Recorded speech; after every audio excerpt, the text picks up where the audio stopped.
नमस्कार दोस्तों। Weekly current affairs की जो हमारी सीरीज चल रही है उसमें आप सबका स्वागत है। और आप में से जो भी लोग पहली बार इस वीडियो को देख रहे हैं, मैं उनको ये बता दूं कि ये वैसा परंपरागत करंट अफेयर्स नहीं है जैसे जनरली हम लोग करंट अफेयर्स को वन लाइन फैक्ट में पढ़ते हैं। हम कोशिश करते हैं करंट में चल रहे किसी विषय को किसी सब्जेक्ट के साथ जोड़ने की, और उससे जुड़े हुए ऐसे क्वेश्चन जो एग्जाम हॉल में हमें परेशान करते हैं और कोई ना कोई अगर कहा जाए उलझन पैदा करते हैं। चाहे वो पॉलिटी के हों, इकोनॉमिक्स के हों, ज्योग्राफी के हों, हिस्ट्री के हों, कोई भी टॉपिक के हो। तो आप अगर पहली बार देख रहे हैं तो मैं आपसे ये रिक्वेस्ट करूंगा कि कम से कम कुछ क्वेश्चन ध्यान से देखिए शुरू के। जैसे कई बार होता है कि आप आते हैं मतलब और उसका 1-2 मिनट का देखते हैं और मूव कर जाते हैं, हमने कहा ठीक है ये तो सब पढ़ा हुआ। बट समझिए कि जो प्रश्न बनाए जा रहे हैं उनका महत्व क्या है, कैसे आपको हेल्प करेंगे। आपको आईएएस के एग्जाम में यानी यूपीएससी के एग्जाम में, स्टेट पीएससी के एग्जाम में और हर एग्जाम में ये क्वेश्चन हेल्प करेंगे और आपका सब्जेक्ट भी बहुत अच्छा तैयार होगा। तो चैनल को सब्सक्राइब नहीं किया है तो प्लीज चैनल को सब्सक्राइब कीजिए, लाइक शेयर कीजिए, पुराने वीडियो देखने के लिए प्लेलिस्ट को फॉलो कीजिए। तो शुरू करते हैं पहले क्वेश्चन से। पहला क्वेश्चन आपको दिख रहा है। पहले तो मैं हर एक क्वेश्चन को बताने की कोशिश करता हूं कि लिया क्यों। अभी आपको देखा है हाई कोर्ट के जज के, अगर कहा आ जाए, पद से हटाए जाने की प्रक्रिया पे चर्चा है, इसलिए हमने ये क्वेश्चन उठाया। अब आपको देखना है कि आप इसमें कितना सही हैं। मेरे आंसर से पहले आपके आंसर में ये चीज समझ में आना चाहिए। जैसे भारतीय संविधान में उच्च न्यायालय के न्यायाधीश को पद से हटाए जाने के संबंध में कौन सा कथन असत्य है। संविधान में उच्च न्यायालय के न्यायाधीश को पद से हटाने के लिए महाभियोग शब्द का प्रयोग नहीं किया गया, ये सत्य है। ठीक है, आप में से जहां तक को लगता होगा कि इम्पीचमेंट, वो भी मैं अभी समझाऊंगा। यहाँ पर दूसरा, संविधान के अनुच्छेद 217 एक खा के तहत किसी न्यायाधीश को उच्चतम न्यायालय के न्यायाधीश के पद से हटाए जाने के लिए जो रीति है उसी से हटाया जाएगा, ये भी सही है। 217 में ये लिखा हुआ है कि हमको हाई कोर्ट के जज का हम रिमूवल कर सकते हैं, लेकिन हम प्रोसेस वही अपनाएंगे जो 124(4) के अंदर, यानी सुप्रीम कोर्ट के जज को हटाने के लिए जो प्रक्रिया हो। उच्च न्यायालय के न्यायाधीश को राष्ट्रपति द्वारा हटाया जाता है, ये भी बिल्कुल सही है। और संविधान के अनुच्छेद 219 के तहत उच्चतम न्यायालय के अनुच्छेद 224(4) जो है वो उच्च न्यायालय पर भी लागू होगा, ये गलत है। क्योंकि वो आर्टिकल है 218, यानी 218 जो है उसमें ये कह दिया गया है कि जो 124 में जो प्रोविजन है वो यहां भी आप लागू करो। अब आपकी उलझन को एक एक टॉपिक से समझाते हैं। पहला लिखा हुआ है इम्पीचमेंट। नॉर्मली इस समय जो भी हम डिस्कशन करते हैं यूट्यूब पे या अन्य माध्यमों पे या समाचार पत्रों में, उनमें एक शब्द प्रयोग किया जाता है महाभियोग। इसलिए मैंने दैनिक भास्कर का आर्टिकल लगा दिया कि जस्टिस वर्मा के खिलाफ लोकसभा में महाभियोग शुरू, समिति गठित, और इसी के चक्कर में हम जो है वो गलत कराते हैं। यहाँ पेपर वाले की गलती नहीं है, ये सामान्य बोलचाल की गलती है। तो पहले तो याद रखिए, इस महाभियोग को अपन प्रूव करें कि महाभियोग शब्द का प्रयोग नहीं किया गया। अगर आप कॉन्स्टिट्यूशन के पार्ट 5 पर जाएं तो सबसे पहले पार्ट 5 पर देखें कि महाभियोग शब्द किसके लिए प्रयोग हुआ है, तो वो केवल प्रेसिडेंट के लिए हुआ है। इसके अलावा हम इम्पीचमेंट शब्द का प्रयोग नहीं करते। वहां प्रेसिडेंट को अगर आपको पद से रिमूव करना है तो बिल्कुल एक एग्जैक्ट वर्ड यूज किया गया है, इम्पीचमेंट। तो देखा है आर्टिकल 61, राष्ट्रपति पर महाभियोग चलाने की प्रक्रिया, यहां पर एक वर्ड प्रयोग किया जा रहा है। ठीक है, procedure for impeachment of the president, ये पहला हो गया। लेकिन ऐसी ही लगभग प्रक्रिया, लगभग पूरी तो नहीं कह सकते, लगभग प्रक्रिया हम सुप्रीम कोर्ट के चीफ जस्टिस, सुप्रीम कोर्ट के अदर जज, हाई कोर्ट के चीफ जस्टिस, हाई कोर्ट के अदर जज, कंट्रोलर एंड ऑडिटर जनरल लोग जो है वो नियंत्रक एवं महालेखा परीक्षक, इलेक्शन कमिश्नर ऑफ इंडिया, इन सब के लिए भी अपनाते हैं। लेकिन वहां रिमूवल ही शब्द प्रयोग होगा, ना कि इंपीचमेंट। थोड़ा मैं नीचे आपको लेकर जाऊं, यानी सुप्रीम कोर्ट में। तो हम यहाँ पर सुप्रीम कोर्ट का अगर आर्टिकल 124 पढ़े, यहाँ पर कहीं भी क्या आपने देखा 124 में कभी भी जो अगर कहा जाए इम्पीचमेंट? ये देखिए 124 आर्टिकल चल रहा है। अगर हम 124(4) को पढ़ें, 124(4) को आर्टिकल को अगर हम रीड करें यहां से, ये तो 124 नंबर का जो आर्टिकल है उसमें सुप्रीम कोर्ट की स्थापना, गठन, सब चीजें 124 नंबर के आर्टिकल में उन्होंने डाली। 124(4) में क्या लिखा है? उच्चतम न्यायालय के किसी न्यायाधीश को उसके पद से तब तक नहीं हटाया जा सकता जब तक कि साबित कदाचार या असमर्था के आधार पर के लिए संसद के प्रत्येक सदन में कुल सदस्य संख्या के बहुमत तथा उपस्थित और मत देने वालों का कम से कम 2/3, यानी प्रेजेंट और वोटिंग में 2/3 अगर ये कह दे वोटिंग में कि भाई इसको हटा दो, तो ये प्रक्रिया पूरी होगी। लेकिन क्या कहीं वर्ड लिखा हुआ है महाभियोग? Answer is no. तो है प्रक्रिया वही, जो है वो अगर कहा जाए प्रेसिडेंट जैसी ही लगभग। और जितने मैंने अभी पोस्ट बोले सब में वही के वही प्रक्रिया होगी। बट क्या हम कहीं देख रहे हैं? तो ए जज of supreme court shall not be removed, यहाँ रिमूव्ड ही लिखा है, फ्रॉम हिज ऑफिस, ठीक है, accept by the order of the president passed after the address of the each house of parliament support the majority of total member and that house by the majority of not less than two third of the present voting. यानी इसमें भी overall to third की जरूरत नहीं।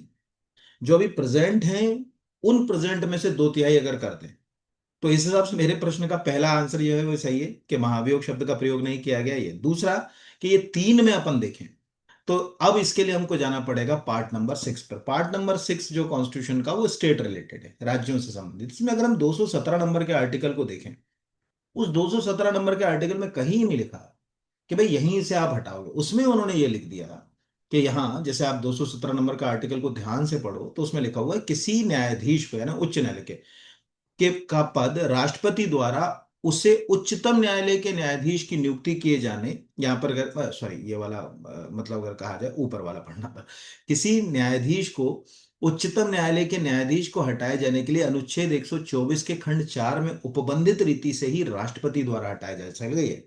लेकिन वो रीति कहाँ है? यहां तो लिख दी।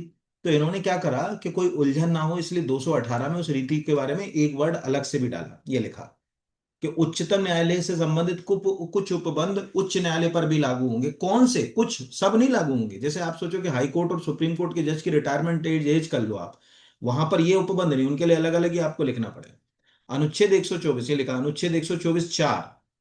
तो इस तरह से 218 में ये वर्ड यूज किया गया है कि उच्चतम न्यायालय से संबंधित को कुछ उपबंध उच्च न्यायालय पर लागू होंगे। बट उसको हटाया कैसे जाएगा? प्रेसिडेंट हटाएगा। और प्रक्रिया कौन सी होगी? 124, ये 217 में वर्णित है। ये सबसे ज्यादा बच्चे गलत करेंगे, तो बहुत ध्यान से समझिएगा। अगर मान के चलिए ये हटाने की प्रक्रिया जस्टिस वर्मा के खिलाफ, या तो वो खुद ही रिजाइन दे देंगे, क्योंकि अभी देखा गया है कि इससे पहले जिनके खिलाफ ये प्रक्रिया आई उससे पहले ही जो है उन्होंने रिजाइन कर दिया। तो आज तक इस प्रक्रिया से किसी को रिमूव नहीं किया गया। सामान्य बोलचाल में जब आप किसी बुक को पढ़ेंगे, कोई भी बुक गाइड, नॉर्मली कहीं कोई व्यक्ति भी पढ़ा रहा होगा तो वो शायद कई बार महाभियोग शब्द का प्रयोग कर लेता है। बट आप याद रखिएगा कि इम्पीचमेंट वर्ड प्रयोग नहीं किया गया है, प्रक्रिया वैसी ही। एक क्वेश्चन ऐसे, अब आप सोचिए आपको कितना उलझन वाला क्वेश्चन था ये। आइए इसमें आप देखिएगा, अगर ये प्रक्रिया हो गई तो इस साल यूपीएससी में 101% ये क्वेश्चन आएगा और बहुत सारे बच्चों का गलत हो जाएगा। तो पहला क्वेश्चन आपको ऑलमोस्ट समझ पड़ा होगा कि कैसे हमको कॉन्स्टिट्यूशन का पार्ट 5 भी देखना है, आर्टिकल 124(4), कॉन्स्टिट्यूशन का पार्ट 6 भी देखना है, आर्टिकल जो है 217, 218 और बाकी चीजें। अगला जो क्वेश्चन जो अगर कहा जाए कि अगर हम ध्यान से देखें, काकोरी ट्रेन एक्शन के संबंध में कौन सा कथन असत्य है? ठीक है, अभी चूंकि 100 ईयर हुए 9 अगस्त को, इसीलिए काकोरी के ऊपर कोई क्वेश्चन बनेगा। अब यहां से देखिए, काकोरी ट्रेन, अभी आप इसको काकोरी कॉन्स्पिरेसी, काकोरी षड्यंत्र, काकोरी कांड कभी मेंस लिख रहे हैं तो भी मत लिखना, क्योंकि सरकार ने कह दिया कि कोई कांड नहीं था, ये काकोरी ट्रेन एक्शन है। तो आप ट्रेन एक्शन ही वर्ड यूज करें तो ज्यादा वेल गुड होगा, नहीं तो गड़बड़ हो जाएगी, ध्यान रखिए। काकोरी ट्रेन एक्शन 9 अगस्त 1925 को हुई एक घटना है, ये बिल्कुल सत्य है। दूसरा, काकोरी ट्रेन एक्शन का संबंध 8 डाउन पैसेंजर से था, ये भी था, वो 8 डाउन पैसेंजर थी यहाँ पर। तीसरा कि 1924 में गठित हिंदुस्तान सोशलिस्ट रिपब्लिकन एसोसिएशन के क्रांतिकारियों ने काकोरी ट्रेन एक्शन को अंजाम दिया, ये गलत है। क्यों गलत है मैं अभी आपको समझाऊंगा। चौथा, काकोरी ट्रेन एक्शन में रामप्रसाद बिस्मिल, अशफाक उल्ला खां, रोशन सिंह, राजेंद्र लेहड़ी को फांसी दी गई, ये भी सही। ठीक है, ये 1927 में इनको फांसी दी गई थी, अलग अलग जेलों में दी गई थी। अगर आप में से कोई यूपीपीएससी की तैयारी कर रहा है तो मुझे ये उम्मीद है कि आप वो याद रखें कि अशफाक उल्ला को कहाँ दी गई थी, मतलब किसको गोरखपुर में दी गई थी, किसी को गोंडा जेल में दी गई थी, सबको अलग अलग जेलों में फांसी दी गई थी, वो याद रखना। अब गलत क्या है इसको समझें। ये क्यों गलत है, सी, ये समझना जरूरी है। सी वाला इसीलिए गलत है इसमें कि भाई उसमें लिखा हुआ है हिंदुस्तान सोशलिस्ट रिपब्लिकन एसोसिएशन की कहानी को थोड़ा सा पीछे ले जाके समझाता है। 1920 में महात्मा गांधी ने जो है वो असहयोग आंदोलन शुरू किया, बढ़िया चल रहा था।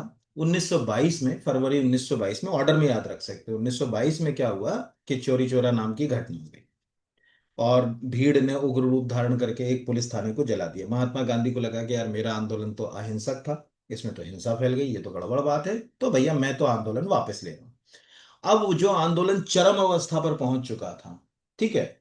वहां गांधी जी ने अगर आंदोलन वापस ले लिया तो कांग्रेस के अंदर भी थोड़ा सा जो है वो कॉन्फ्लिक्ट पैदा हो गया उस समय। और उन कॉन्फ्लिक्ट्स में कांग्रेस के कई लीडर्स ने गांधी जी की बात को एग्री नहीं किया और उन्होंने कहा भाई हम तो नहीं चल पाएंगे अब गांधी जी तुम्हारे साथ ऐसी स्थिति में, हम अपनी अलग पार्टी बनाएंगे, अलग विचारधारा पे जाएंगे। तो मोतीलाल नेहरू अगर कहा जाए, उसमें बड़े लीडर थे महात्मा जवाहरलाल नेहरू जी के पिताजी। उन्होंने 1923 में, ध्यान रखिएगा, 1 जनवरी 1923 को अपनी एक अलग पार्टी गठित कर ली, स्वराज पार्टी। 1923 में, हालांकि ज्यादा सक्सेसफुल नहीं रही स्वराज पार्टी, पर गठित कर ली। इधर पंजाब और उसके आसपास के जो लड़के, यंग लड़के जो क्रांतिकारी थे, उनको लगा कि यार गांधी जी का ये वाला तो गड़बड़ घोटाला वाला काम हो गया, इसमें तो अगर ऐसा होगा तो हम मतलब कुछ कर ही नहीं पाएंगे। तो इन लोगों ने एक पार्टी गठित करी, उसका नाम था हिंदुस्तान सोशलिस्ट जो है वो एसोसिएशन, HSA। ध्यान रखिएगा, HSA, HSRA नहीं, HSA 24 में। और इसको गठित करने में बहुत सारे क्रांतिकारी थे, जिसमें भगत सिंह, सचिंद्र नाथ सन्याल, अशफाक उल्लाह, राम प्रसाद, बहुत सारे। इनमें सचिंद्र नाथ सन्याल का बड़ा एक इंपॉर्टेंट रोल माना जाता है, क्योंकि उन्होंने तो बड़ी प्रसिद्ध बंदी जीवन नाम की जो है वो किताब लिखी है, और आप पढ़ोगे तो आपको लगेगा क्या तो बुक लिखी है उन्होंने। तो वो इन लोगों ने करा, हिंदुस्तान सोशलिस्ट जो है वो एसोसिएशन बना ली। अब जो अगर कहा आ जाए कि मतलब अगर कहा आ जाए कि इसका गठन कर दिया, अब गठन कर दिया तो इनको पैसे की जरूरत थी।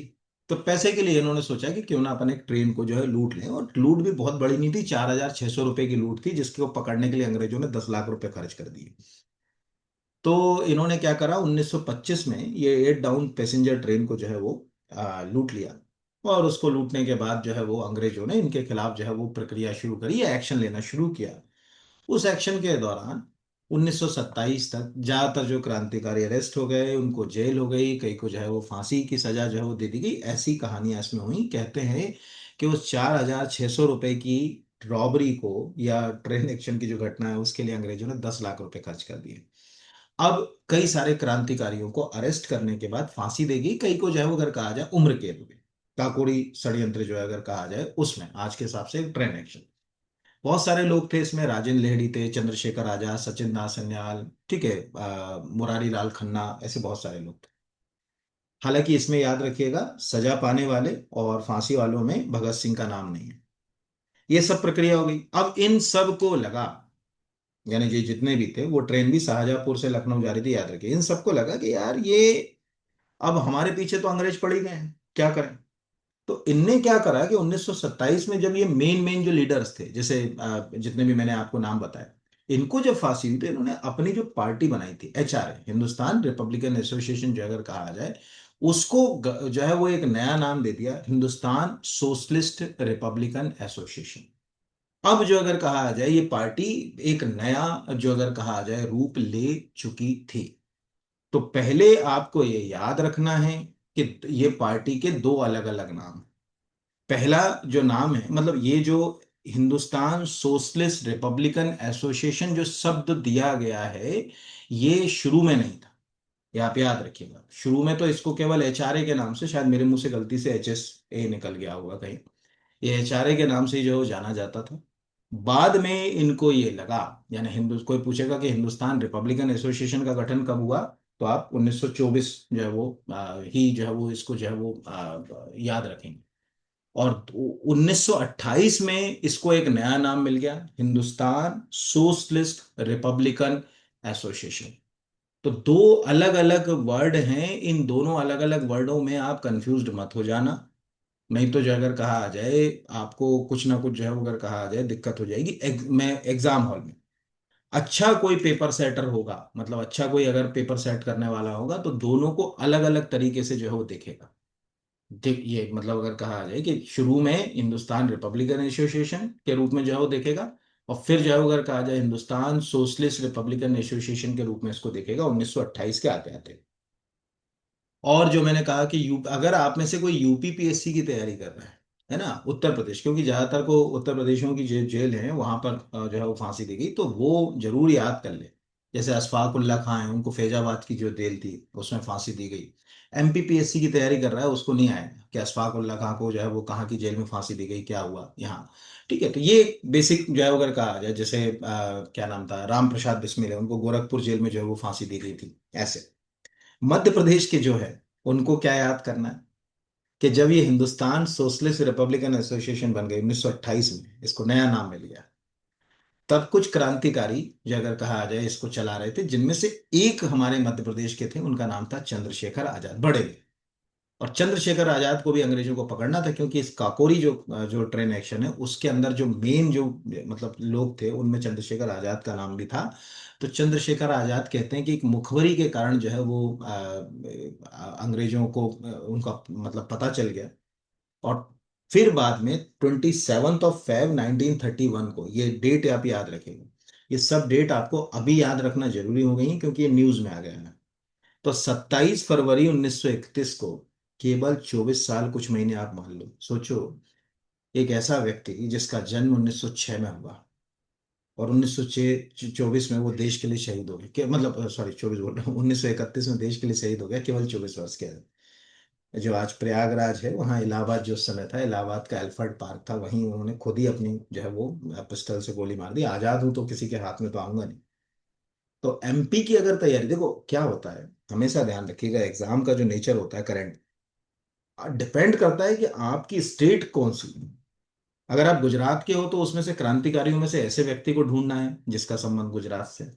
अगर आप जो अगर कहा जाए महाराष्ट्र से हो, तो आपको उस क्रांतिकारी को ढूंढना है जो महाराष्ट्र से, बिहार से तो उस क्रांतिकारी को ढूंढना है जो अगर कहा जाए बिहार से। मतलब अलग अलग राज्यों में अलग अलग तरीके से जो है वो आपको व्यक्ति को ढूंढना है। ये आप हमेशा जो है वो आपको मतलब याद रखना चाहिए, इसमें कुछ आ सकता है। तो दूसरा क्वेश्चन बिल्कुल सरल था, मैंने आपको समझाने की कोशिश करी कि इस HSRA, या अगर कहा जाए हिंदुस्तान सोशलिस्ट रिपब्लिकन जो है वो एसोसिएशन, नाम 1928 का है, ना कि 24 का। तो बहुत सारे जो अगर कहा जाए, अगला क्वेश्चन है मचेल माता धार्मिक यात्रा का संबंध, अभी आप समझिए क्यों लिया। जनरली हम हर साल बहुत सारे ऐसे मेले उत्सव देखते हैं जो एग्जाम वाले पूछते हैं कि यार ये मेला कहाँ आयोजित होता है, ये उत्सव कहाँ आयोजित होता है। तो पहले इस प्रश्न को देखें, आंसर इसका जो है वो किश्तवाड़ है। क्यों है प्रश्न इंपॉर्टेंट। श्री चंडी माता मचेल यात्रा 2025, सभी यात्रियों का हार्दिक स्वागत, डिस्ट्रिक्ट एडमिनिस्ट्रेटिव किश्तवाड़, है ना। अब क्या हुआ, अभी इसमें तो फिगर बहुत बढ़ गया, ये तो जब मैंने लगाया जब का है। किश्तवाड़ में बादल फटा, अब तक 52 लोगों की मौत। जिस जगह ये मेला था उसके लिए, जहां पर ये पहला इसका जो जत्था जहां रोका जाता है, मेले के लिए व्यवस्थाएं की जाती, उस जगह पर ये बादल फट गया और उसमें कई यात्रियों की जो है वो उसमें मौत भी हो गई। और प्रशासन ने कहा कि भाई यहाँ पर एक धार्मिक यात्रा थी, इसके कारण भी कैजुअलिटी थोड़ी ज्यादा हो गई। तो अब हमें किश्तवाड़ में बादल फटा, वो कॉमन सेंस की बात है, ये ऑलमोस्ट अगर कहा जाए सबको ये मालूम है कि भाई बादल फटने की घटना जो है वो अगर कहा जाए क्या होती है। अगर किसी स्थान पे बादल फटना, ऐसा मैंने कई बार बता दिया, बादल फटने का मतलब नहीं कि ऐसा फट गया बादल। बादल फटने का बेसिक टेक्निकल लैंग्वेज में मतलब है कि यदि किसी स्थान पर हर घंटे 100 mm यानी 4 mm 4 इंच या उससे ज्यादा बारिश हो रही है, तो ये मान के चलो वो क्लाउड बस्ट की सिचुएशन है। फॉर एग्जाम्पल, आप जिस कमरे में बैठे हैं अभी और बाहर पानी गिर रहा है और 1 घंटे में 100 mm से ज्यादा, 4 इंच से ज्यादा पानी गिर जाए, तो इसको, इस सिचुएशन को क्लाउड बस्ट हो गया। आप कहोगे सर हम कैसे चेक करें कि 4 इंच से ज्यादा। देखो एक आइडियल, इसको देसी भाषा में बता रहा हूँ, आएगा नहीं एग्जाम में, पर एक कॉमन सेंस के लिए, एक सामान्य जो कार होती है इसका ग्राउंड क्लियरेंस जो होता है वो लगभग 180 200 210 mm के आसपास होता है। आइडियल, कोई गाड़ी का 165 होगा, किसी का 170 होगा, इतने के आसपास हो। हमने देखा कि 1 घंटे में कम से कम 100 पानी गिरना चाहिए। ठीक है। सपोज 2 घंटे बारिश हो रही है और पानी, एक समतल तट जगह पर आपकी गाड़ी खड़ी है और पानी आपकी गाड़ी के बिल्कुल, अगर किसी समतल मैदान में हो और पानी आपकी गाड़ी के अंदर आ गया, मतलब कि ये पानी क्लाउड बर्स्ट जैसी सिचुएशन, मतलब एक उदाहरण के लिए बता रहा हूँ, एग्जैक्ट नहीं। इसको चेक करने का तो ये है कि छत पे जो है वो पानी की बोतल रख के या कुछ रख के अपन इसको चेक कर सकते हैं यहाँ पर। तो इस तरह से क्लाउड बर्स्ट, एक बादल फटना, जो अगर कहा जाए उसको एक तकनीकी भाषा में लिखें तो ये याद रखना है कि किसी जगह हैवी रेनफॉल हो रहा है, हर घंटे 4 इंच से ज्यादा बारिश हो रही है। अब 4 इंच से ज्यादा बारिश कितनी होती है इसको समझो। अगर आप में ज्यादातर बच्चे मेरे जो है वो MPPSC वाले हैं, इसलिए मध्य प्रदेश के अंदर जो औसत वर्षा है वो जो अगर कहा जाए 1000 mm के आसपास होती है। मतलब औसत जो बारिश का मौसम है उसमें कुल वर्षा माने तो 1000 mm। क्लाउड बस्ट में अगर हम एक आइडियल मिनिमम फिगर ले लें 100 mm का, यदि मान के चलो 10 घंटे वर्षा हो गई, यानी टोटल कितना पानी गिर गया, 1000 mm। तो सोचो कि जो पूरे सीजन में पानी गिरना था 1000 mm, वो केवल 10 घंटे में गिर गया। तो कितना खतरनाक सिचुएशन होगी, इसको इससे भी समझा जा सकता है। फिर अगला है, हाल ही में किस राज्य में भारत का पहला ड्रोन आधारित कृत्रिम वर्षा परीक्षण शुरू हुआ?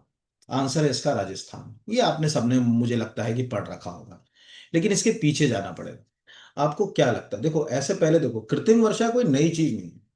कृत्रिम वर्षा इंसान लंबे समय से करता आ रहा है।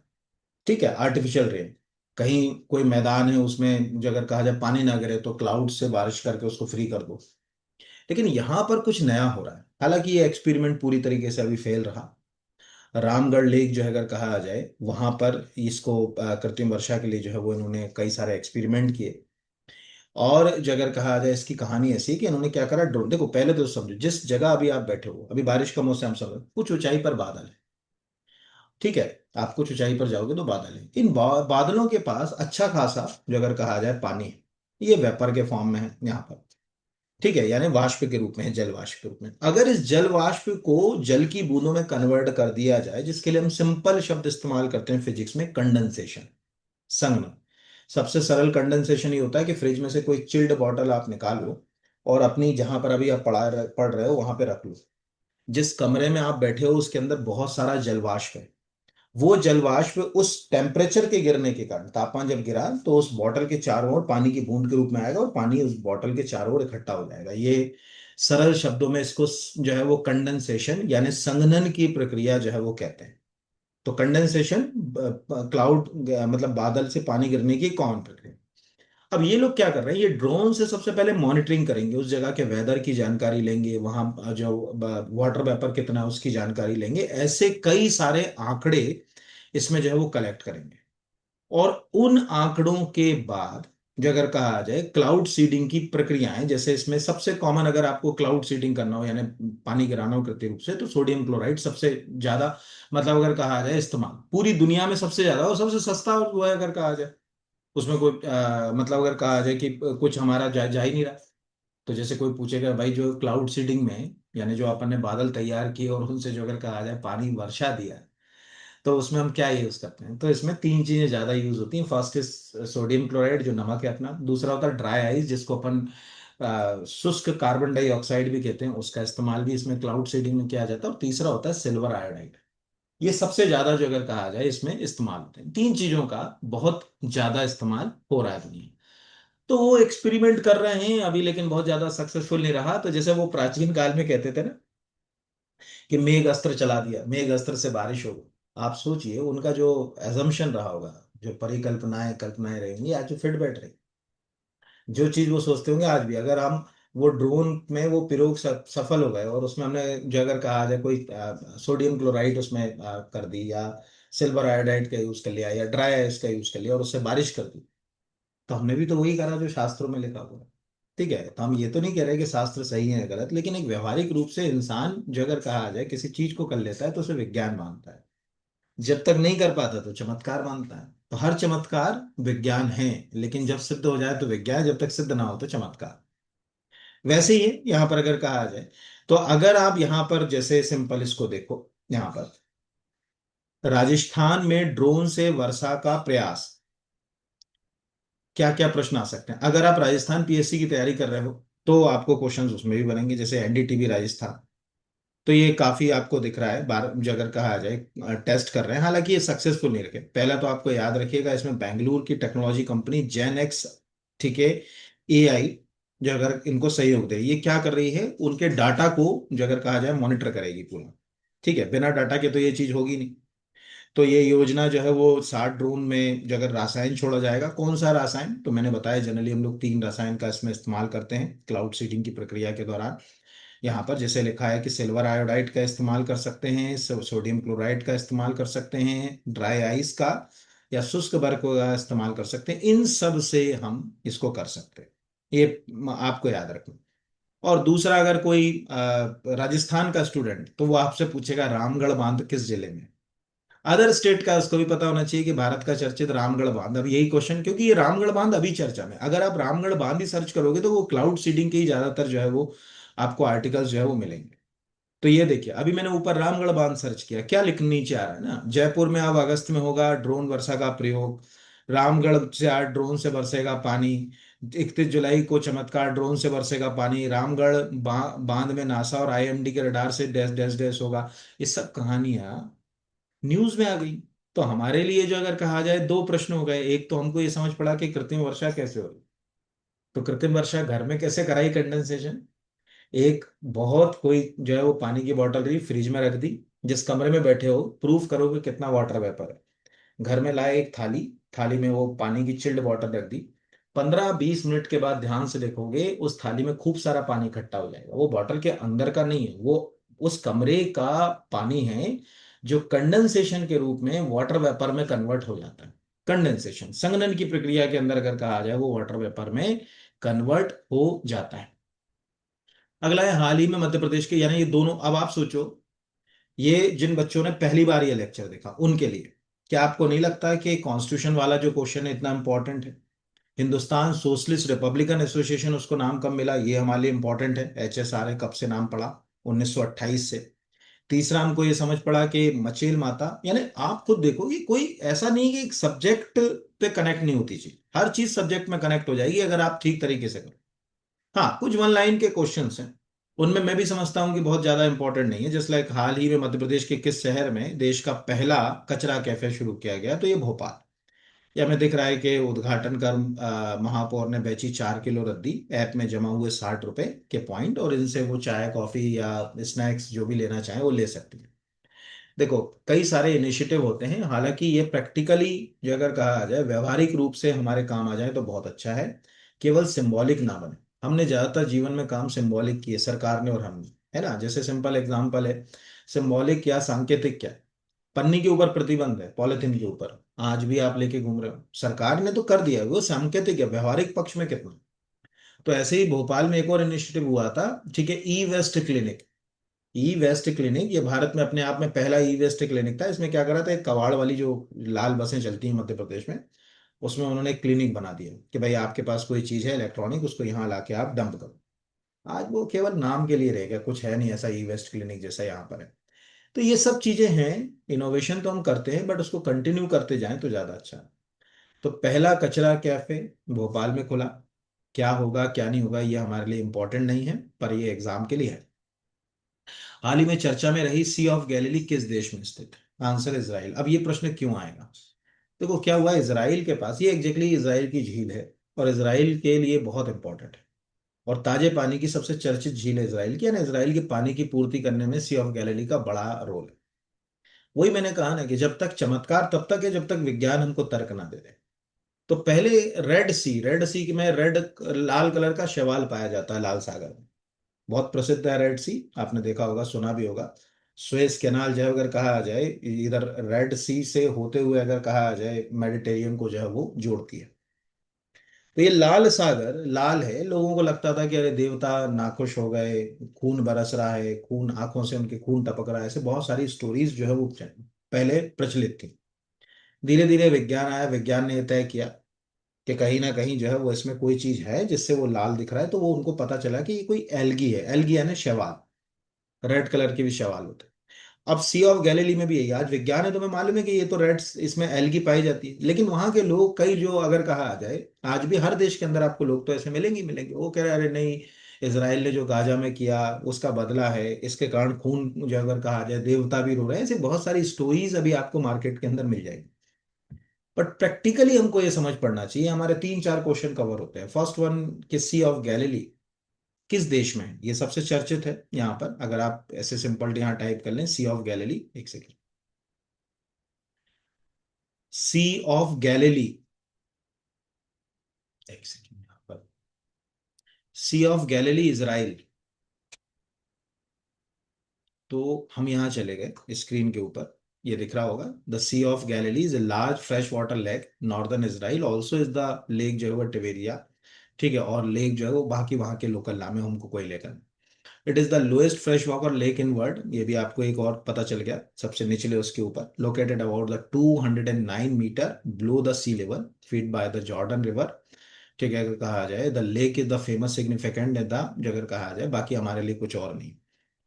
तो अभी जैसे एक स्टोरी हमको इंटरनेट के ऊपर मिल रही है, उस स्टोरी के बाद अभी न्यूज में जो है वो भी आपको मिल जाएगा। अगर आप यहाँ पर सी ऑफ गैलिली के आगे रेड वर्ड यूज कर लेते, रेड, तो आपको वो सब स्टोरीज मिल जाती जो अभी वो चर्चा में है।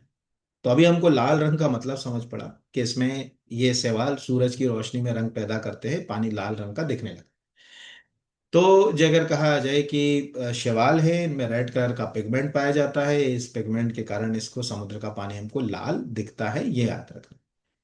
अगला, हाल ही में कौन सा राज्य दस्तावेजों का पेपरलेस ई पंजीयन करने वाला देश का पहला राज्य बन गया? मध्य प्रदेश, उत्तर प्रदेश, गुजरात, राजस्थान। तो आंसर है मध्य प्रदेश। अभी संपदा, अभी ये प्रश्न दो जगह आ सकता है। ये दोनों प्रश्न मैंने एक साथ जोड़े, और दोनों ही क्वेश्चन अगर आप एमपीपीएससी की तैयारी कर रहे हैं तो 100% जो अगर कहा जाए आपको एग्जाम ओरिएंटेड क्वेश्चन। पहला तो ये हो गया मध्य प्रदेश, इसका आंसर मध्य प्रदेश है, ये जो आपको याद रखना है। दूसरा जो क्वेश्चन है, नेशनल ई गवर्नेंस अवार्ड 2025 में मध्य प्रदेश के किस प्रोजेक्ट को स्वर्ण श्रेणी पुरस्कार से सम्मानित किया, यानी गोल्ड अवार्ड मिला? एमपी लोकपथ है कि ये नहीं है, क्योंकि ये रोड के लिए है। संपदा 2.0, सीएम हेल्पलाइन, ई दक्ष। पहले तो याद रखिए चारों ही मध्य प्रदेश की ऐप। सीएम हेल्पलाइन भी फेमस है, संपदा 2.0 को जो है वो मिला। अब इसको समझने के लिए हमको दो तरीके से जाना पड़ेगा। पहले तो आपको पोस्टर देखना है।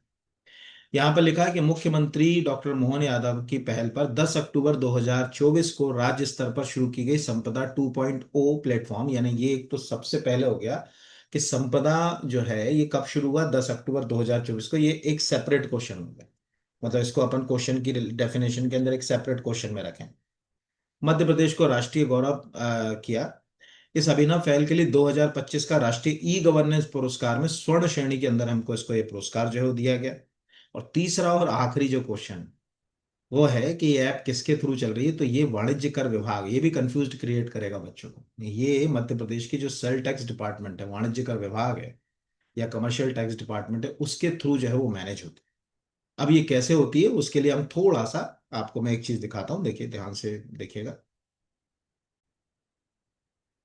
अभी आपको दिख रहा है 19 project initiative select the national, ठीक है, award for e governance 2025। Question आएगा ही आएगा, इसमें से कुछ अवार्ड तो याद रखना। तो इसमें दिख रहा है कि the following of the list, the 10 gold 6 silver awards जो है वो नेशनल ई गवर्नेंस के तहत है। इस पूरी लिस्ट में हमको पहले तो मध्य प्रदेश संपदा, ठीक है, stamp and management of property and document application, full form भी पता होना चाहिए, संपदा। Commercial tax department of Madhya Pradesh का है ये दो तीन कितने सारे क्वेश्चन। इसके अलावा चूंकि आप कोई भी एग्जाम दे रहे हो, मध्य प्रदेश का, उत्तर प्रदेश का, बिहार का, किसी भी स्टेट का, या यूपीएससी, ई गवर्नेंस के क्वेश्चंस तो बनने ही लगे। उसका एक इंपॉर्टेंट जो है वो रोल प्ले है, तो आप कम से कम ये याद रखिए कुछ। जैसे यहां पर आपको दिख रहा है डीजी यात्रा, तो मिनिस्ट्री ऑफ सिविल एविएशन का है। पता चले यात्रा देख के आप टूरिज्म मिनिस्ट्री मारे हैं, वो प्रश्न कर ले कि डीजी यात्रा जो है वो किसका जो है अगर कहा जाए प्रोजेक्ट है, तो मिनिस्ट्री ऑफ यात्रा में टूरिज्म ही दिखेगा, जो अगर कहा जाए सिविल एविएशन तो नहीं मिलेगा। ठीक है, डिजिटल इंडिया भाषणी डिवीजन, ये मिनिस्ट्री ऑफ आईटी का है, यहाँ पर इंफॉर्मेशन टेक्नोलॉजी का।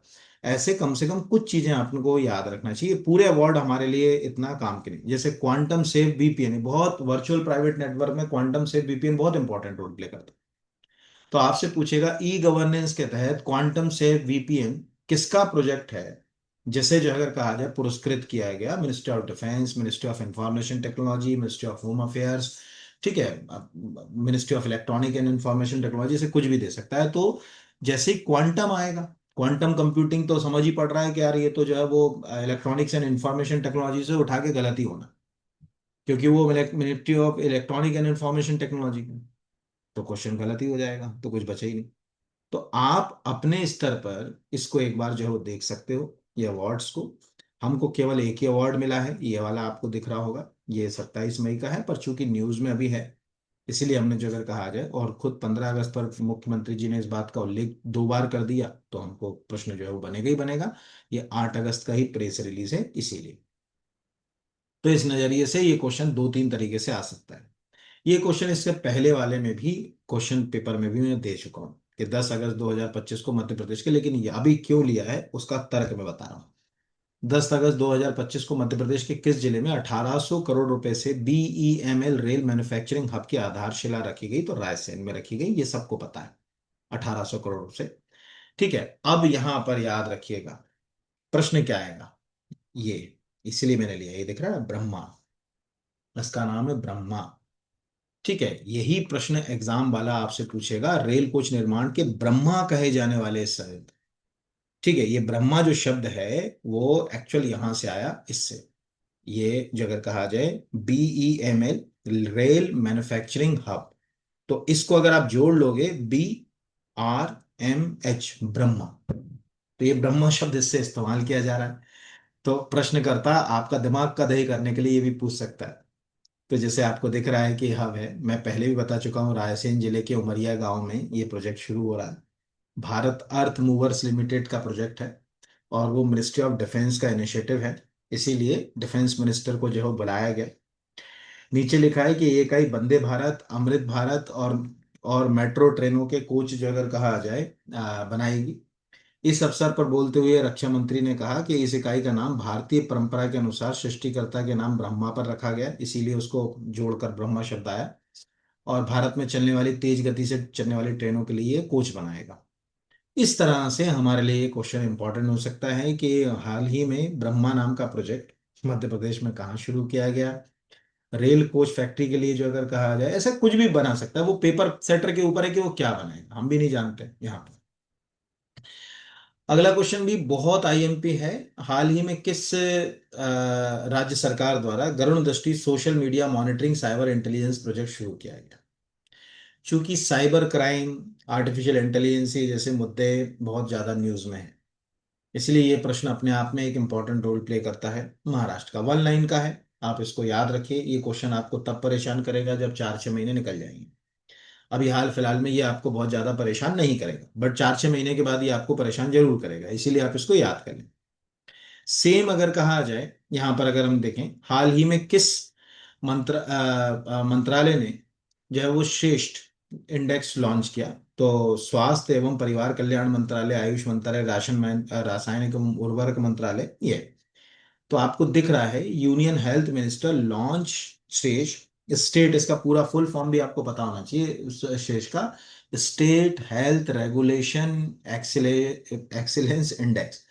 अभी क्या इंडेक्स के अंदर होगा, कैसे होगा, मुझे नहीं लगता कि अभी हमारे लिए इतना इम्पोर्टेंट, यानी वो हम सोचेंगे बहुत ज्यादा हमारे लिए कुछ इंपॉर्टेंट है, तो वो हमको याद करने की जरूरत नहीं। लेकिन हम ये मान सकते हैं कि इसका एक इंपॉर्टेंट रोल है। पेपर में ये क्वेश्चन जो है वो आपसे पूछा जा सकता है, तो उस हिसाब से ये आप याद रखिए, ज्यादा अंदर जो देखने की जरूरत नहीं है। इसमें सेफ्टी, क्वालिटी, एफिशिएंसी, मेडिसिन आदि की सबकी जो है वो के आधार पर एक प्रकार की रेटिंग जो है अगर कहा जाए आपको मिलेगी। हाल ही में इंडोनेशिया के किस द्वीप पर सबसे पुराने ज्ञात वेलेसियन होमोडियस की संभावित कलाकृतियां खोज की गई? अब ये प्रश्न क्यों आएगा, इसके 3 प्रश्न हैं। पहला तो आंसर है सुलावेसी। अब ये है क्या, आपको दिख रहा होगा, ये इंसान के द्वारा कुछ कलाकृतियां दिख रही हैं, और माना जाता है कि इन कलाकृतियों को इंसान ने हजारों नहीं करोड़ों साल पहले बनाया। अब यहाँ पर एक आर्टिकल लगा हुआ है, वो ध्यान से समझिएगा। देखो, हमारे जो सबसे पुराने पूर्वज हैं, अभी हम अपने आप को तो जो है वो होमोसेपियंस कहते हैं। कोई पूछे कि भाई वर्तमान मनुष्य क्या है, तो होमोसेपियंस। लेकिन जिस प्रजाति से हमारा विकास हुआ, हमारा बंदर से हुआ, वो अपनी जगह कहानी किताबों में ठीक है, पर टेक्निकली हम जिस प्रजाति से आए उसका नाम था होमो इरेक्टस। मानव की सबसे चर्चित और पुरानी जगह कहा जाए होमो इरेक्टस। नीचे आप तीसरा फेज देखिए, यहाँ लिखा हुआ, ऐसा माना जाता है कि सबसे प्राचीन वेलेसियन मानव प्रागैतिहासिक व्यक्ति, जिन्हें होमो इरेक्टस के नाम से जाना जाता था, लगभग 1.02 मिलियन वर्ष पूर्व इंडोनेशिया के फ्लोरेंस द्वीप और फिलीपींस के इन देशों द्वीपों में जाकर बसे।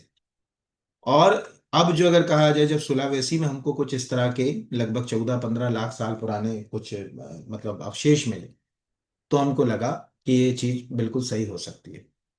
तो एक पहला तो ये है कि ये इंसान के माइग्रेशन की सबसे पुरानी स्टोरी। माना जाता है कि हमारे जो एक्चुअल पूर्वज थे होमो इरेक्टस, वो अफ्रीका से होते हुए एशिया तक आए, ये चीज कही जाती है। और इसने इसको सिद्ध भी कर दिया, क्योंकि होमो इरेक्टस का जो सबसे पुरानी बसाहट है वो अफ्रीका मानी जाती है। तो अफ्रीका से एशिया और ऑस्ट्रेलिया तक ये पहुंचे होंगे। 1.5 मिलियन मतलब 1.5 लाख साल पुरानी जो अगर कहा जाए, सॉरी, 15 लाख साल पुरानी कहानी पर हम बात अभी कर रहे हैं इस हिसाब से। और इसमें बच्चों वाला क्वेश्चन भी, कि जो अगर कहा जाए, आपसे पूछेगा कि सुलावासी द्वीप कहाँ है, ये क्वेश्चन पूछ सकता है, किस देश में है, ये भी पूछा जा सकता है यहाँ पर। बाकी और कुछ जो है वो नहीं आएगा। हाल ही में चर्चा में आया पवितोरा वन्य जीव अभयारण्य असम में है, वन लाइन का है, कुछ याद रखना नहीं है। एक्चुअली उन्होंने पार्थेनियम को साफ करने के लिए अभियान चलाया। ऐसे भी पार्थेनियम अभी कुछ दिनों में से चर्चा में भी रहती है। आपके घर के आसपास लगने वाली जो गाजर घास है, इसे ही पार्थेनियम कहा जाता है, तकनीकी भाषा में एक प्रकार की वीड या खरपतवार। इसकी कहानी ऐसी है कि ये नुकसानदायक है, फसलों को खराब करती है, क्योंकि फसलों के न्यूट्रिशंस को ये खुद ही खा लेती है। पार्थेनियम की कहानी ऐसी है कि जब 60s के डिकेड में भारत में जो है वो जैसे कहा जाए कि अमेरिका PL 480 स्कीम कहते हैं, पब्लिक लॉ 480 स्कीम था, फूड फॉर पीस बोलते थे, यानी शांति के बदले अनाज एक शब्द इस्तेमाल होता था।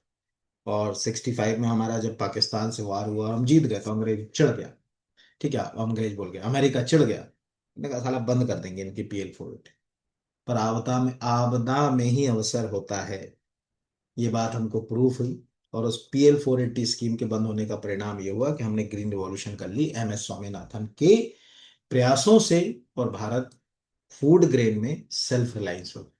कहानी इसलिए नहीं सुनाई कि कोई इसका वो है, 100 साल ऐसे भी MS स्वामीनाथन जी के जन्म को हो हैं इस साल। इसलिए आपसे रिक्वेस्ट है कि उनके बारे में जितना पढ़ सकते हैं पढ़िए भी। तो पार्थेनियम क्या है, एक प्रकार की वीड है, खरपतवार है, और इसको ये साफ कर रहे हैं। उस समय भारत आ गई यहाँ पर, ये बाकी तो हमारे लिए कोई काम का नहीं है। तो टेक्निकली इस तरह के कई बार ये क्वेश्चन पे ऐसे ही पूछ लेते हैं। अगला वन लाइन का है, इसमें पढ़ने वाला कुछ भी नहीं कि हम सोचें कि कुछ पढ़ने वाली चीज हो, नहीं। हाल ही में जोमेटो कंपनी ने किसे अपना ब्रांड एम्बेसडर नियुक्त किया? शाहरुख खान। ही वन लाइन है, शाहरुख खान बने जोमेटो के ब्रांड एम्बेसडर, कहा उनका सफर यहाँ पर। तो जोमेटो एक जानी मानी कंपनी है, गुड़गांव से ऑपरेट होती है, बाकी हमको कुछ और इसमें याद करने की जरूरत नहीं है, कुछ और आएगा भी नहीं। अगला क्वेश्चन भी वन लाइन का है, रिवीजन के लिए। हाल ही में WHO ने, वर्ल्ड हेल्थ ऑर्गेनाइजेशन ने, किस अफ्रीकी देश को स्लीपिंग सिकनेस, जिसको नींद की बीमारी कहा जाता है, नींद का मतलब है पूरे टाइम सोना नहीं, इसमें बुखार भी आएगा, हरे हरारत भी रहेगी, थकावट भी रहेगी, सब स्लीपिंग सिकनेस के जो अगर कहा जाए कारण होते हैं। तकनीकी नाम जो है वो टेपेनो, जो अगर कहा जाए सोमियोसिस कहा जाता है ये इसको। और ये एक मक्खी से होती है, उस मक्खी का नाम है CC। CC स्पेलिंग है TSE। और इस बीमारी के लिए उत्तरदायी होता है प्रोटोजोआ। तो ये बीमारी अफ्रीका में तो बहुत होती है। ठीक है, वो मक्खी भी मैं आपको ज्यादा तो नहीं, लेकिन वो कम से कम मक्खी तो दिखाई दूं। यहाँ पर तो TSE अगर हम टाइप करें तो ये हमारे सामने एक मक्खी आएगी, इसको CC कहा जाता है। और CC जो फ्लाई होती है या मक्खी होती है, ये वही सिपिंग सिकनेस बीमारी के लिए उत्तरदायी जो है उसको माना जाता है। तो अभी हाल ही में आपको दिख रहा है WHO ने केन्या में स्लीपिंग सिकनेस से मुक्त घोषित किया। मोस्ट IMP है, कुछ ना कुछ इसमें बन सकता है क्वेश्चन। हो सकता है कि आपको ये पूछ ले कि स्लीपिंग सिकनेस बीमारी का संबंध है बैक्टीरिया से, वायरस से, प्रोटोजोआ से, फंगस से, यानी विषाणु, जीवाणु, प्रोटोजोआ और कवक। तो प्रोटोजोआ ये आपको, और ये प्रोटोजोआ इस मक्खी में एक परजीवी की तरह रहता है, ये आपको याद रखना। इस तरह से आपको जो अगर कहा जाए कि मतलब ये आ सकता है। और ये जो अगर कहा जाए सब ट्रॉपिकल डिजीज के अंतर्गत आती है। ध्यान रखना, मक्खी मच्छर से होने वाले जितने भी रोग हैं, चाहे वो डेंगू हो, चाहे वो मलेरिया हो, चाहे वो अगर कहा जाए स्लीपिंग सिकनेस हो, चाहे वो अगर कहा जाए चिकनगुनिया हो, ये जितनी बीमारियां हम देखते हैं, फाइलेरिया हो, ये सब जो अगर कहा जाए ट्रॉपिकल कंट्रीज में ही जो है वो इनको नेग्लेक्टेड ट्रॉपिकल डिजीज एक वर्ड यूज किया जाता है यहाँ पर, अगर कहा जाए नेग्लेक्टेड ट्रॉपिकल डिजीज, अगर कहा जाए ये जो अगर कहा जाए नाम से जाना जाता है ये, है ना। Neglected tropical disease are tribes group of the infection disease cause of various pathogen, virus, bacteria, parasite, toxoid, बाकी जो कुछ नहीं, लेकिन ये कहाँ होंगी? ज्यादातर ट्रॉपिकल क्लाइमेट में। ज्यादातर ट्रॉपिकल क्लाइमेट्स के अंदर जो ज्यादा जो है बीमारियां आपको देखने को मिलेंगी। और सबसे ज्यादा अगर कहा जाए तकलीफ WHO को इन्हीं को मैनेज करने में है ना। तो ये जितने भी आपको दिख रहे हैं इसमें आप WHO की या वर्ल्ड हेल्थ ऑर्गेनाइजेशन की वेबसाइट देखोगे, उसके ऊपर भी आपको मिल जाएंगे। दो चार जो अगर कहा जाए या अगर कहा जाए आपको याद रखना चाहिए, ये जो है वो आपको दिख रहा है यहाँ पर, बहुत सारी है इसमें बीमारियां तो बहुत सारी लिखी हुई हैं, बट हम ये याद रखें। ठीक है। और लो इनकम कंट्रीज में तो बेचारों में तो बहुत ज्यादा इस तरह की बीमारी हमको देखने को जो है वो मिलती है। अगले पर आते हैं। अगला क्वेश्चन मैंने इसलिए नहीं लिया, इसलिए लिया कि कई बार क्या होता है कि एग्जाम हॉल में उत्साह भी बहुत घातक सिद्ध हो जाता है। अब वहां लिखा है अंतर्राष्ट्रीय युवा दिवस, हम युवा दिवस पढ़ रहे हैं, हम चले गए जनवरी, वो पूछ रहा है अगस्त। तो 12 इंटरनेशनल यूथ डे 12 अगस्त को मनाया जाता है ना, इसका स्वामी विवेकानंद से सीधा भी सरोकार नहीं। तो 12 अगस्त को मनाए जाने वाले अंतर्राष्ट्रीय युवा दिवस का थीम क्या है? एक्चुअल अभी क्या हो रहा है कि ज्यादातर जो हम इवेंट देख रहे हैं उनकी जो थीम होती है उसमें सस्टेनेबल डेवलपमेंट गोल का रोल बहुत ज्यादा है। तो local youth action for SDG यहाँ पर, कि भाई जो है आज के जो युवा हैं वो सतत विकास में क्या रोल प्ले कर सकते हैं। अभी क्योंकि हम अभी लगभग अगर कहा जाए जो सस्टेनेबल डेवलपमेंट गोल है उसकी जैसे कहते हैं ना कि मैच्योरिटी स्टेज की ओर बढ़ रहा है, 2025 निकल ही रहा है, केवल 5 साल बचे हैं, वो गोल 2015 से 2030 के लिए। हर देश उसको अचीव करने के लिए जो है वो प्रयास कर रहा है, सस्टेनेबल डेवलपमेंट गोल। अब देखने वाली बात है कि वो कैसे अचीव करेगा, क्या करेगा, वो हम कुछ अभी तय नहीं कर सकते। तो इंटरनेशनल यूथ डे 12 अगस्त को मनाया जाता है, local youth action for the SDG and beyond, ये इसका जो है वो थीम है। हो सकता है कि आपको ये थीम जो है वो पूछ लिया जाए। अगला ये भी है क्योंकि पहली बार हो रहा है इसीलिए, इंडिया वाटर स्पोर्ट फेस्टिवल 2025 का संबंध नेक्स्ट वीक के लेक्चर में मैं आपको बताऊंगा कि किसने कितने इसमें अवार्ड जो है वो जीते। ये खेल महोत्सव 21 से 23 अगस्त को आयोजित होगा, बिल्कुल सही। ये महोत्सव जम्मू कश्मीर के श्रीनगर में, जो अगर कहा जाए स्पोर्ट फेस्टिवल है यहाँ पर, श्रीनगर में डल झील में किया जाएगा, ये भी सही है। हिमालयन किंगफिशर इसका, ये भी सही है।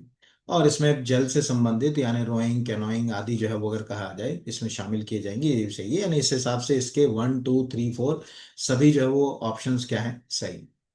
तो आपको दिख रहा है श्रीनगर में खेलो इंडिया जल खेल महोत्सव का शुभांकर, डल जो है दिख रहा है, हिमालयन देखने में बड़ा सुंदर है, हिमालयन किंगफिशर कहा जाता है इसको। कहाँ हुए ये भी पूछ सकता है, श्रीनगर में। उसका शुभांकर, चूंकि कोई भी चीज अगर पहली बार होती है तो प्रश्नकर्ता के लिए ये क्वेश्चन जो है वो जगह बना लेता है। जैसे आपको दिख रहा है इस वर्ष दीव में पहली बार खेलो इंडिया बीच गेम का आयोजन हुआ था, ये भी क्वेश्चन है। और ऐसे ही जो अगर कहा जाए पहला इवेंट है, तो इसमें और एमपी बड़ा अच्छा इसमें रोल प्ले करेगा। अभी नेक्स्ट वीक में आपको बताऊंगा कि एमपी ने टोटल कितने इसमें मेडल जो है वो अगर कहा जाए जीते। तो water sport festival 2025 Jammu Kashmir 21 से 23 अगस्त, डल लेक जो अगर कहा जाए यहाँ पर, तो डल लेक की शान खेल से जो अगर कहा जाए बड़े पहचान ठीक है। हाल ही में चर्चा में रही अनु रानी। अब देखो उन्होंने कहाँ क्या जीता, ये बहुत अभी इंपॉर्टेंट नहीं है। लेकिन क्या होता है कि कोई ऐसा इवेंट जो अभी हाल फिलहाल में, जैसे अभी हॉकी में हम बहुत न्यूज में हैं, क्रिकेट में हम बहुत न्यूज में हैं, जेवलिन थ्रो में हम बहुत न्यूज में, इन चीजों में, शूटिंग में हम बहुत, जो खेल अंतर्राष्ट्रीय स्तर पर हमारे किसी खिलाड़ी से हमें पहचान दिला देते हैं, वहां हमारे क्वेश्चन पेपर वाले को भी खूब मिलता है मजा। वो कहता है इसको पूछना है, जैसे शतरंज में हम खूब धमाधम जगह कहा जाए पहचान बना रहे हैं, हमारे क्वेश्चन बनते हैं। तो हाल ही में तो अन्नू रानी भाला फेंक जेवलिन थ्रो आपको दिख रहा होगा कि भारत की अन्नू रानी ने अंतरराष्ट्रीय, ठीक है, वेस्लॉव मनियाक मेमोरियल में महिला भाला फेंक में स्वर्ण पदक जीता, ये भी एक क्वेश्चन आपके लिए कंप्लीट है। दूसरा, उनका संबंध किस खेल से है, ये भी एक क्वेश्चन जो है वो कंप्लीट है। मतलब दोनों तरह से प्रश्न को जो है वो पूछा जा सकता है। तो एथलेटिक्स, भारत की अनु रानी ने पोलैंड में अंतरराष्ट्रीय वेस्लॉव, ये भी पूछ सकता है कि ये कहाँ हुआ था, क्योंकि गोल्ड मेडल लिया है तो जगह बनती है। तो पोलैंड के अंतर्राष्ट्रीय वेस्लॉव मैनियॉक मेमोरियल में महिला भाला फेंक में कितने मीटर फेंका, मुझे नहीं लगता कि शायद पूछेगा, यानी 62 दशमलव जो, एक सेकंड, 62 दशमलव जो अगर कहा जाए 5 9 मीटर भाला फेंक कर उन्होंने स्वर्ण पदक जीता। तो ये प्रश्न जो है वो हो सकता है कि आपसे पंच कर ले यहाँ पर। अगला क्वेश्चन आप वन लाइन में लिख लीजिए, अगले 1 आध साल तक आएगा। हाल ही में पंचायती राज मंत्रालय द्वारा एआई संचालित सभासार टूल कितनी भाषाओं में लॉन्च किया गया? देखो पंचायत का सबसे इंपॉर्टेंट जो पार्ट होता है, यानी पंचायत का की आत्मा जिसको कहा जाए, वो आत्मा नहीं है तो पंचायत खत्म, वो है ग्राम सभा। तो ग्राम सभा की मीटिंग और अन्य चीजों के लिए ये एआई बेस्ड टूल है, 13 भाषाओं में है, ये एक तो याद रखना, मैं आपको ऑफिशियल दिखा रहा हूँ।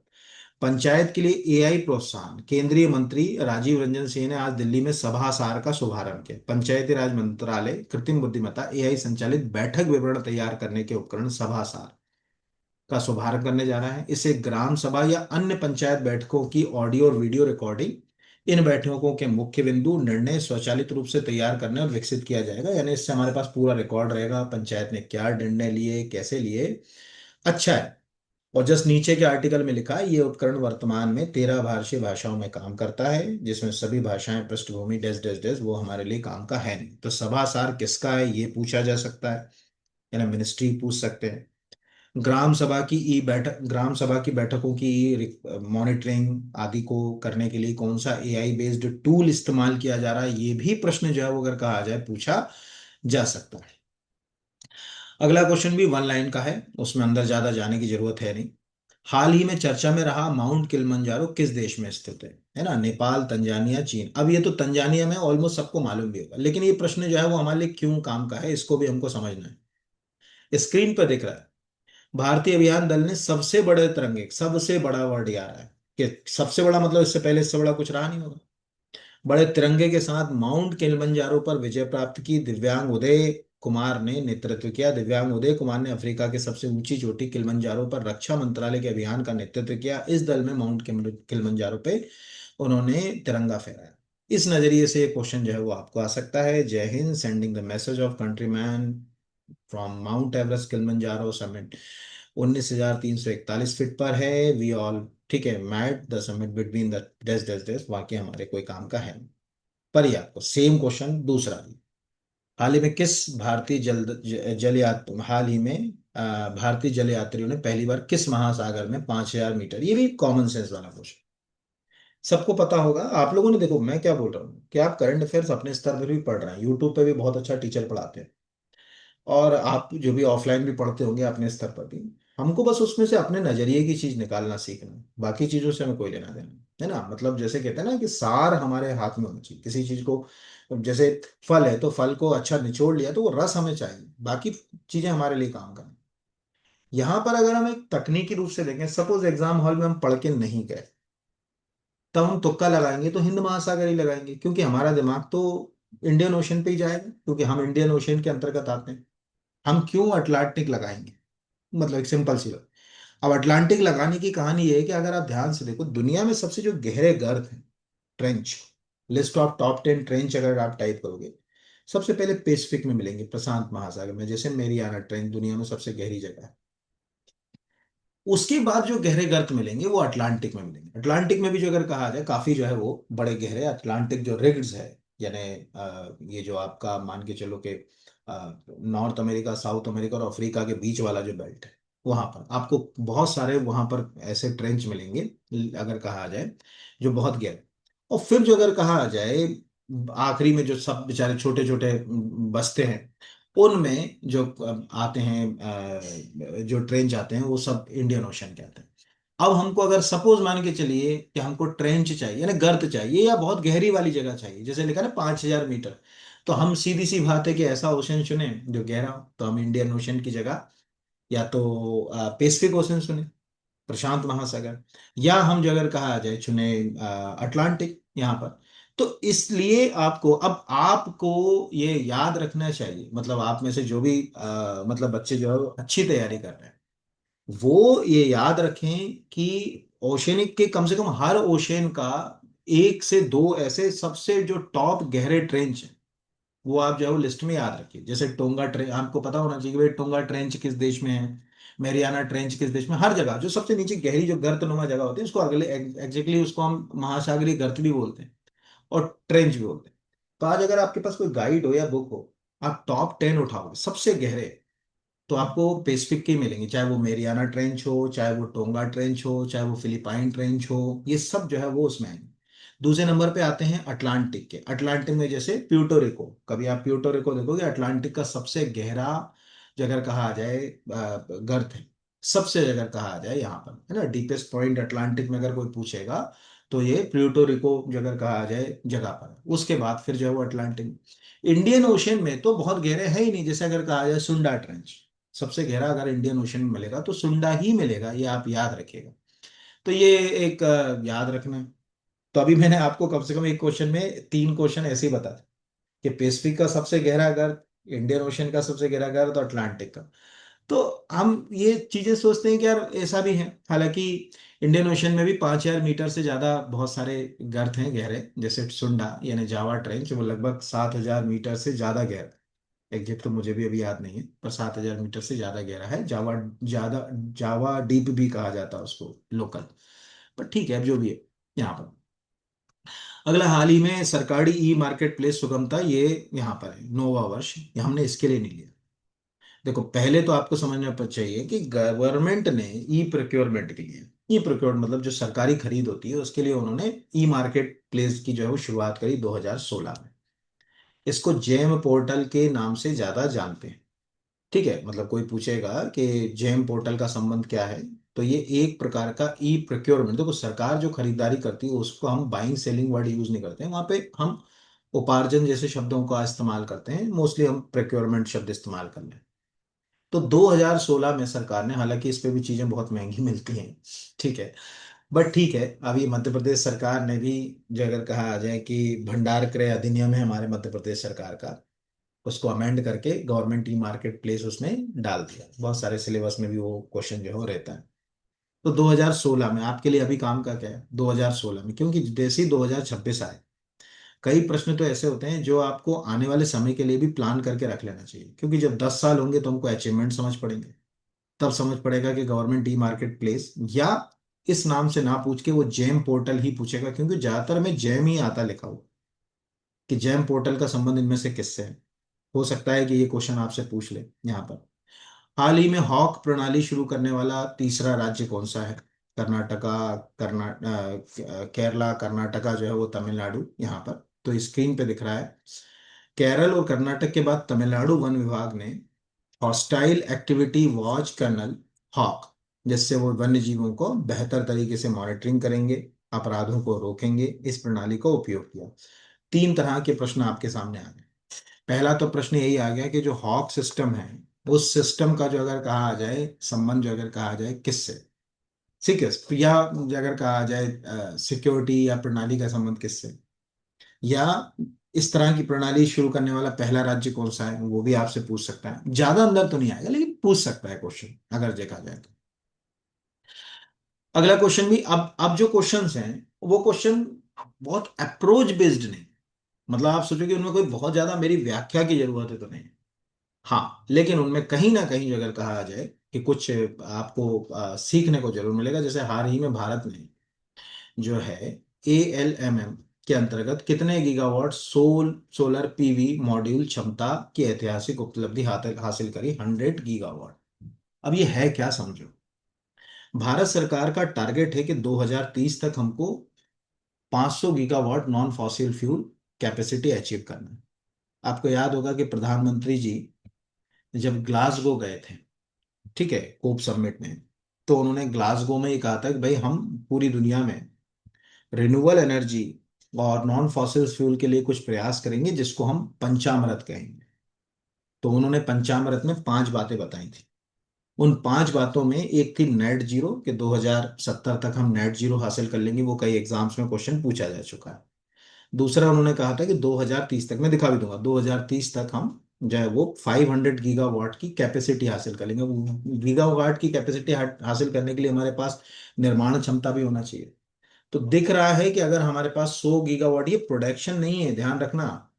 आप ये मत समझ लेना कि उत्पादन हो रहा है इतना विद्युत का, वहां पर पीवी निर्माण क्षमता है, कि हमारा जो जो फोटोवोल्टिक जो पैनल्स हैं, उतने निर्माण क्षमता के फोटोवोल्टिक हमने पैनल, जैसे मान के चलो आपके घर में आप एक दिन में 4 12 वोल्ट की बैटरी बनाते हो, तो आप ये कह सकते हो कि हमारी निर्माण क्षमता जो अगर कहा आ जाए 48, जो अगर कहा आ जाए वोल्ट की है, क्योंकि आप 4 बना रहे हो। अब उसमें से यूज कितना हो रहा है, क्या हो रहा है, वो सेकेंडरी थिंग। तो ये बता रहे हैं कि अब हर सरकार हमेशा अचीवमेंट की कहानी वहां शुरू करेगी कि जिस दिन से उसने काम शुरू किया, उसके पहले से वो कंपेयर करेगी। जैसे लिखा ना कि 2013 में केवल 2.3 गीगावाट का हमारा ये मॉड्यूल कैपेसिटी थी, फोटोवोल्टिक मॉड्यूल कैपेसिटी, अब 100 गीगावाट की हो गई। अब ये क्यों हुई, इसके पीछे का कारण है वो अगर कहा जाए यहाँ पर, प्राइम मिनिस्टर मोदी पंचामृत PIV, वो ले लेगा। PIV इसलिए क्योंकि वो प्रेस रिलीज से अपने को जल्दी पकड़ में आ जाएगा। तो यहाँ पर अगर हम ग्लासगो का कोई पुराना ये उठाएं, ओरिजिनल आपको दिख रहा है कि 1 नवंबर 2021 का, नवंबर में प्रधानमंत्री जी गए थे, कोप 16 सम्मेलन में उन्होंने संबोधित किया था। ये ओरिजिनल है फ्रेंड्स, आज मैं आपके बीच उस भूमि का प्रतिनिधित्व कर रहा हूँ। संगच्छम धम, ये पूरा उसको उनका वो है, हमारे लिए पूरा काम का नहीं है क्या क्या उन्होंने बोला, कितनी बार फ्रेंड्स बोला, लेकिन उन्होंने इसमें 3 शब्द बहुत अच्छे बोले जो आज हम लोग यूज कर रहे हैं। फर्स्ट इज लाइफ, लाइफ का मतलब है लाइफ स्टाइल फॉर एनवायरमेंट। आप में से ऑलमोस्ट 100% लोग लाइफ शब्द का उपयोग जो है वो जानते होंगे, मतलब मुझे बताने की जरूरत नहीं कि लाइफ का जो है मीनिंग क्या होता है, लाइफ स्टाइल फॉर एनवायरमेंट। दूसरा, उन्होंने एक पंचामृत का मंत्र दिया था जो नीचे दिख रहा है। यहाँ पर वो लिख रहे हैं कि क्लाइमेट चेंज के इस वैश्विक मंथन के बीच मैं भारत की ओर से इस चुनौती से निपटने के लिए 5 अमृत तत्व, पंचामृत जो है वो अगर कहा जाए कि सौगात देना चाहता हूँ। पहला, 2030 तक अपनी non fossil fuel energy capacity 500 gigawatt तक ले जाएंगे, ये पहला उन्होंने बोला था। दूसरा कि 2030 तक 50% जो हमारी एनर्जी रिक्वायरमेंट है वो हम रिन्यूएबल एनर्जी से जो अगर कहा जाए पूरी करेंगे। कोई मध्य प्रदेश का बच्चा सुन रहा है तो जो मध्य प्रदेश की new and renewable energy policy अभी आई है 2025 की, उसमें भी यही बात है कि हमको ये क्षमता हासिल करना है। तीसरा है, भारत अब से लेकर, यानी जब ये स्टेटमेंट दिया था 2030 तक कुल जो प्रोजेक्टेड कार्बन एमिशन में 1 मिलियन टन की कमी लाएगा। ये सब आते हैं क्वेश्चन, ध्यान रखना, 25, 26, 27, 28। और आप 2030 की बात करें तो 2030 तक ये क्वेश्चंस आपके एग्जाम में आने ही, आप सोचोगे नहीं आएंगे, बेबुनियादी आएंगे ही आएंगे। चौथा है, 2030 तक अपनी अर्थव्यवस्था में कार्बन इंटेंसिटी को 45% तक कम करना और 2070 तक नेट जीरो का लक्ष्य हासिल करना। इन बातों को उन्होंने ग्लासगो में कहा था। ये 5 चीजें जो बातें हैं, इसी को कहीं ना कहीं हम जो है वो अपनाने की दिशा में काम कर रहे हैं और उसी का परिणाम है कि ये आपको जो है वो रिजल्ट्स यहाँ पर दिख रहे हैं। तो हो सकता है कि ये क्वेश्चन इस नजरिए से आपसे पूछा जा सके। अगला क्वेश्चन, ये पैसे का तो नहीं आएगा। हाल ही में केंद्र सरकार ने अरुणाचल प्रदेश में टाटो 2 जल विद्युत, अब ये प्रश्न क्यों आएगा, इसके पीछे का तर्क समझिए। एक तो आपको दिख रहा है कि ये परियोजना कहाँ है, ये परियोजना है अरुणाचल प्रदेश में। अगर अरुणाचल में है मतलब हम चीन के बॉर्डर पे जाके खड़े हुए, इसीलिए आपको 3 तरह से आएगा। या तो वो प्रश्न करता है एग्जाम वाला, आपसे पूछेगा कि भाई ये जो टाटो नाम की जो अगर कहा आ जाए ये परियोजना किस राज्य में है? ये पहला जो अगर कहा आ जाए आपको हो गया। दूसरा जो क्वेश्चन अगर कहा जाए कि आपको पूछ सकता है कि ये जो प्रोजेक्ट है ये किस नदी, मतलब नदी का भी पूछा जा सकता है, ऐसा तो जो है नहीं कि भैया केवल और केवल प्रोजेक्ट का ही नाम पूछेगा, यहाँ पर वो आ सकता है। और तीसरा, अगर बहुत ही ज्यादा अगर कहा आ जाए, मतलब उसको आड़ा टेढ़ा कोई क्वेश्चन उठाना हो तो ये प्रोजेक्ट का जो अगर कहा आ जाए, ये पूछेगा कि इसकी कॉस्ट कितनी। मुझे लगता है कॉस्ट जो अगर कहा आ जाए कि बहुत ज्यादा तो नहीं पूछेगा, बट कहाँ है ये जो अगर कहा जाए कि आपको पूछ सकता है। किस नदी पर है, नदी का नाम है श्योम, SIYM, बहुत छोटी नदी है, 150-200 किलोमीटर जो अगर कहा जाए लंबी है। यहाँ पर अगर आप टाइप करोगे रिवर तो आपको ये मिल जाएगी। ये आपको स्क्रीन के ऊपर दिख रही है ना, श्योम नदी भारत के अरुणाचल राज्य में बहने वाली 170 किलोमीटर लंबी नदी है। ये ब्रह्मपुत्र जो अरुणाचल में शांग नाम से जानी जाती है, कि उपनदी है। इस नदी के ऊपर ही ये प्रोजेक्ट है। ये आपको याद रखना है। अरुणाचल में एक भले ही छोटी नदी है लेकिन अरुणाचल के अंदर इसका एक अपना इंपॉर्टेंट जो है वो रोल है, और इस पे कोई क्वेश्चन जो है वो आपसे पंच भी कर सकता है। अब वो क्या पूछेगा वो उसके ऊपर है, देखने वाली बात। अगले के ऊपर आ जाते हैं, मतलब ये क्वेश्चन इतना ही अपने को याद रखना है, इसके अलावा कुछ याद रखने की जरूरत नहीं है। 1 सेकंड होल्ड कीजिएगा बस। तो अभी आपको समझ पड़ गया कि इसमें या तो रिवर का नाम पूछेगा या स्टेट का नाम पूछेगा। और ये प्रश्न आ भी सकता है, प्रोजेक्ट बड़ा है, 68,000 करोड़ रुपए मायने रखते हैं, नंबर वन। दूसरा कि अरुणाचल में है तो हमारा चीन के साथ हमेशा डिस्प्यूट बना ही रहता है उस बेल्ट में कहीं ना कहीं, तो आ सकता है। अगस्त 2025 में किस राज्य में नारी अदालत की शुरुआत की गई? 1 लाइन का है, सिक्किम में नारी अदालत, कुछ पढ़ने की जरूरत नहीं, मतलब इतना ही याद रखना, 1 लाइन में आप याद रख पाओ तो समझने वाली इशू नहीं है इसके अंदर कुछ ऐसा। 15वीं हॉकी इंडिया, ये केवल MP के बच्चों के हिसाब से, ठीक है, मतलब 1 लाइन के हिसाब से। 15वीं हॉकी इंडिया जूनियर महिला चैंपियनशिप 2025 की विजेता टीम है झारखंड महिला हॉकी टीम में लगातार दूसरे वर्ष में 15वीं जूनियर हॉकी चैंपियनशिप जीती। 1 लाइन का है। मुझे नहीं लगता कि जो अगर कहा जाए कि इस पे कोई क्वेश्चन आए। या ASF fourth Asian surfing championship 2025 का आयोजन कहाँ किया गया? तो आपको स्क्रीन पे दिख रहा है, तमिलनाडु के महाबलीपुरम में। याद करो महाबलीपुरम किसके लिए फेमस है? उनको महामल्लपुरम भी कहा जाता था, महाबलीपुरम भी कहा जाता, श्योर टेम्पल। अपने तट पर बने हुए मंदिरों के लिए पूरी दुनिया में जानते हैं। और इन मंदिरों में एक बहुत प्रसिद्ध मंदिर, अगर कहा जाए, कैंपस है जिसमें गंगावतरण का दृश्य। ठीक है, तो ये कभी ऐसे भी याद रखिएगा यहाँ पर कि इस पे क्वेश्चन बन सकता है। तो ये वाला तो हमारे लिए इतना नहीं, तमिलनाडु का था। और कुछ नहीं, मतलब अभी पूरी कहानी में हमारे जो हीरो थे क्वेश्चंस के, वही वो सबसे पहला क्वेश्चन था, वो था आज के क्वेश्चन पेपर में, मतलब आज के करंट अफेयर्स में चार क्वेश्चन ऐसे हैं जिनका वेटेज बिल्कुल सब्जेक्ट के साथ है। जैसे हो सकता है कि आप में से बहुत सारे बच्चों को पहली बार पता चला हो कि कॉन्स्टिट्यूशन में सुप्रीम कोर्ट का जज, हाई कोर्ट का जज, सुप्रीम कोर्ट के चीफ जस्टिस, हाई कोर्ट के chief justice, CAG, election commission, इन सब को हटाने के लिए एक रिमूवल प्रक्रिया है, बट उसमें इम्पीचमेंट शब्द का प्रयोग नहीं है। उनको हटाने के लिए हम सिंपल प्रक्रिया इस्तेमाल करेंगे, 2/3 मेजोरिटी से, 2/3। जैसे अगर हम यहाँ पर जो सुप्रीम कोर्ट के जज को हटाने की वैसी की वैसी प्रक्रिया आपको यहाँ पर नियंत्रक एवं महालेखा परीक्षक से भी संबंधित मिलेगी। वहां भी आप जो अगर कहा जाए कि वैसे ही एक पूरी कॉम्प्लिकेटेड प्रक्रिया से जो है वो आप उसको जो है वो हटा सकते हो, बट शर्त ये है पूरी प्रक्रिया के यहाँ पर कि उसमें इम्पीचमेंट शब्द का प्रयोग नहीं हो। जैसे 148 में लिखा ना कि उसे उसी रीति के आधार पर पद से हटाया जाएगा जिन आधारों पर उच्चतम न्यायालय के न्यायाधीश।